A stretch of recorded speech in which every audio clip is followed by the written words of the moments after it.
दरभंगा के दिलों में बसने वाले दरभंगा एयरपोर्ट हाल ही में बंद होने के कगार पे था। लगातार सोशल मीडिया पे लोग आवाज़ उठा रहे थे। लोग के मन में ज़्यादा गुस्सा था क्योंकि जब दरभंगा एयरपोर्ट शुरू हुआ था तो पूरे दरभंगा ही नहीं, पूरे मिथिलांचल के लोगों में एक अलग उत्साह था क्योंकि दरभंगा पटना जाना पड़ता था और दरभंगा में एयरपोर्ट खुल गया। लेकिन जब दरभंगा एयरपोर्ट शुरू हुआ था तो लगातार यात्रियों की संख्या जो है बढ़ रही थी। लेकिन अभी कुछ दिनों से जो है, कुछ अगर बात करें 1-2 वीक पहले की अगर बात करें तो 1000 से भी कम गया था यात्रियों की संख्या।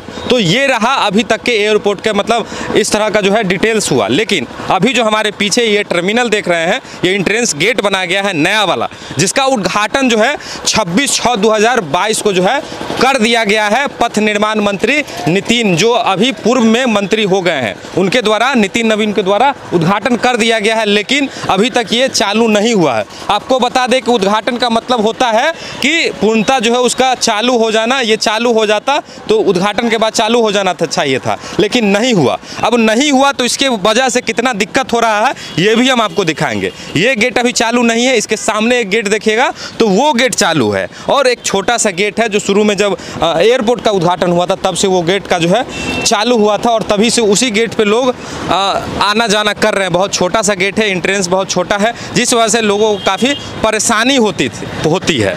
तो अब जो है, अब हम चलेंगे, लोगों से बात करेंगे, उनकी प्रतिक्रिया लेंगे कि इस एयरपोर्ट के बारे में क्या सोचते हैं। लगातार जो है एयरपोर्ट के बारे में ये चल रहा था सोशल मीडिया पे, एयरपोर्ट बंद होने वाला है, फ्लाइट की संख्या घट गई थी, कैंसिल हो जा रहा है। तो इस विषय पे जो है लोगों से हम अपनी प्रतिक्रिया लेंगे। चलिए, तो फिरोज भाई से जानते हैं कि क्यों एयरपोर्ट पे लगातार यात्रियों की संख्या कम रहा है। क्या लग रहा है आपको? लग रहा है कि भाड़ा बढ़ने वाली बढ़ के लग रहा है, भाड़ा जो है बढ़ के लग रहा है। दूसरी बात की फ्लाइट कम है। मतलब लोगों को डर लगता है कि पैसा भी लग जाएगा, फ्लाइट भी कैंसिल हो जाएगा, इस तरह से। जी लोगों को डर है कि पैसा भी लग जाएगा और क्या बोलते हैं कि कैंसिल भी हो जाएगा। और दूसरी बात की यात्री को जो सुविधा मिलना चाहिए उस सुविधा भी नहीं मिल पा रहा है। लगातार आप देखिएगा तो जाम का भी समस्या रहता है, पार्किंग की भी व्यवस्था नहीं है यहाँ पे।